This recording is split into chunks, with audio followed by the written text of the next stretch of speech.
পাপা সবাই মা আসে, আমার মা কই? ইয়ো, আমি কি তোমার মা নয়?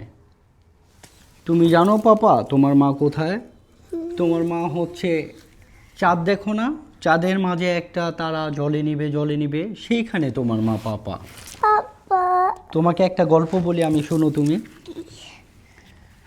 একটা দেশে একটা রাজকন্যা বাস করত।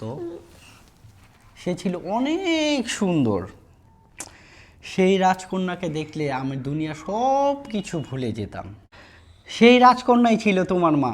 কিন্তু তুমি জানো, তোমাকে দেখে এখন আমার মনে হয় ঠিক তুমি তোমার মার মতো হয়েছো। তোমাকে আমার এত ভালো লাগে পাপা, জানো, পুরো দুনিয়া একদিকে আর তুমি একদিকে। তোমাকে দেখলে আমার সব কিছু ঠিক হয়ে যায়। আমি যত কষ্টে থাকি না কেন বাবা, তোমাকে দেখলে আমার সব মন ভালো হয়ে যায় বাবা। তোমাকে আমি অনেক ভালোবাসি বাবা, আল্লাহর জন্য ভালোবাসি তোমাকে।